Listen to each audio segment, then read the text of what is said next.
This is TWiT.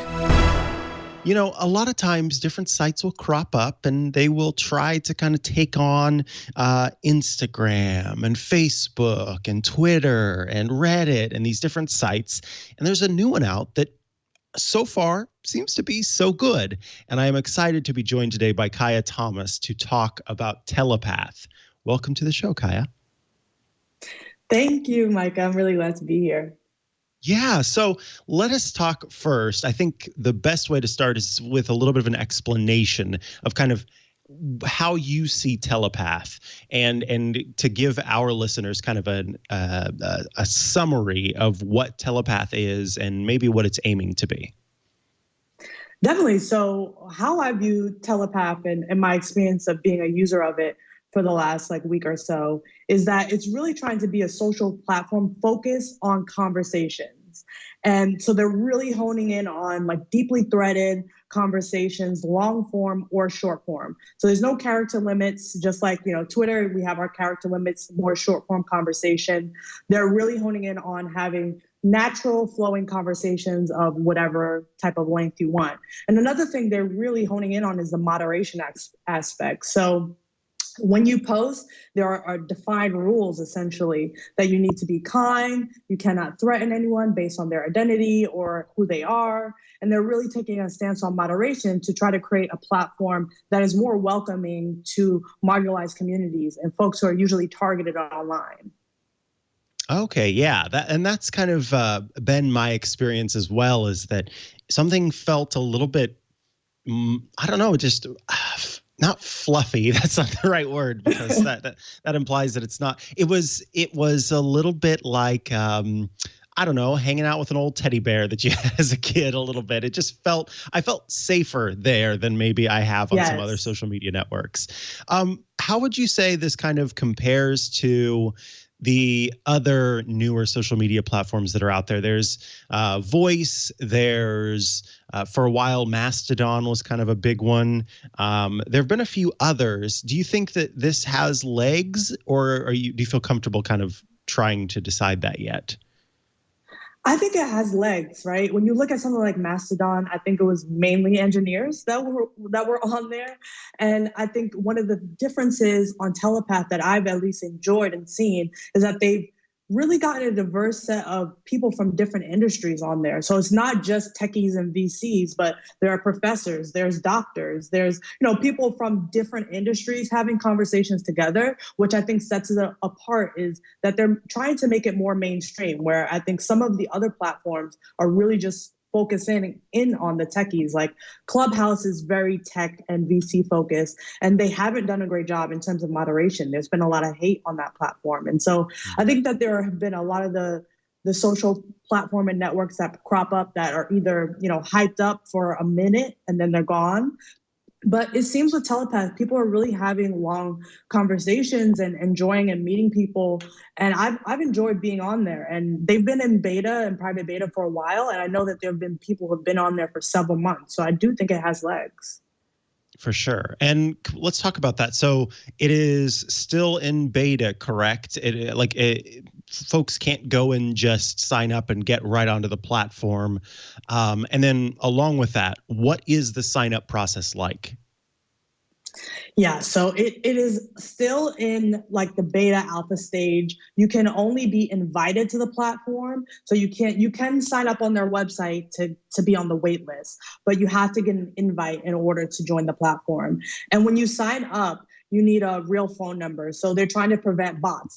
There's tons of bots on Twitter, right? And so they're doing it so that you actually have to have a phone carrier associated with the phone number that you give, so that they're trying to prevent bots that way. And then you have to also give your kind of real name or real identity, which some folks, there was a little bit of controversy over the real name part, because Facebook takes a huge, big stance on this, right? Where sometimes you have to provide your identification. But I think Telepath is really, they're trying to not necessarily do it in the government identity stance, but more so that they don't want anonymity. They want folks to be themselves on the platform. They want the person to be associated as a real person. So there are no brands or companies allowed to sign up. So you just are really representing yourself. And they want that so that folks can have real conversations, it seems.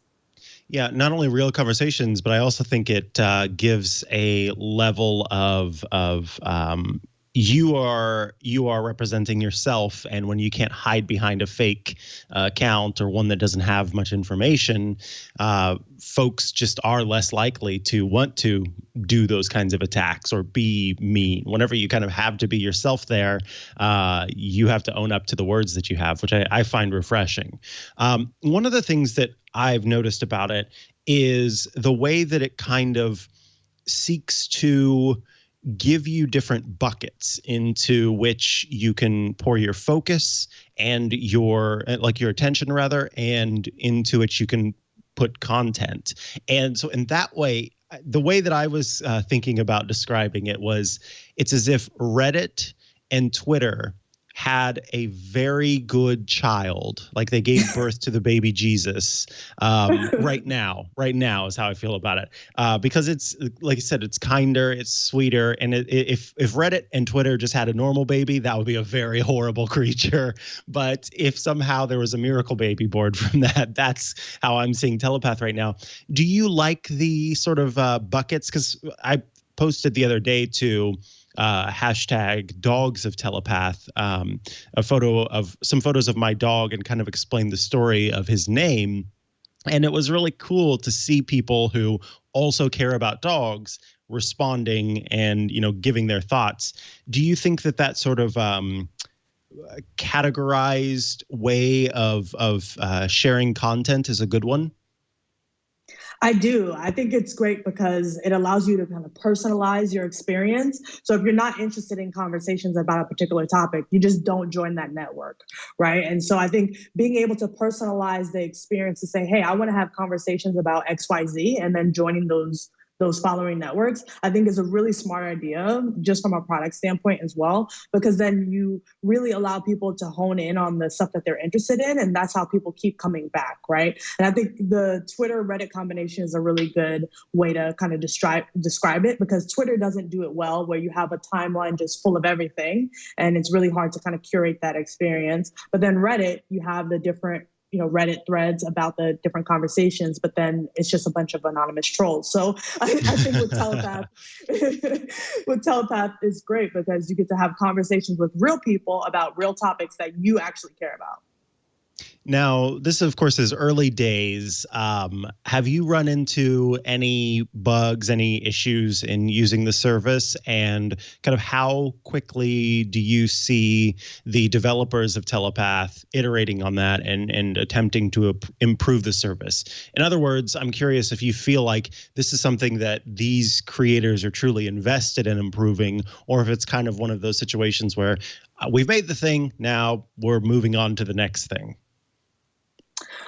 Definitely not. I think the founders, from what I've seen, are super engaged on the platform, and the bugs that I've seen folks file and bugs I've come across myself, they usually respond and say, hey, we're working on this, or this is planned in the future. So they're very active. So it's definitely not like a one and done in which they made this thing and they're just kind of letting it out for the wild. They seem very engaged. The team seems very involved. They're always kind of posting, engaging in conversation, which is really nice, because it seems like, okay, this is a team that really cares about this platform. I think it's really going to be interesting to see how they're able to scale, if they're able to scale, because they're doing all the moderation in-house.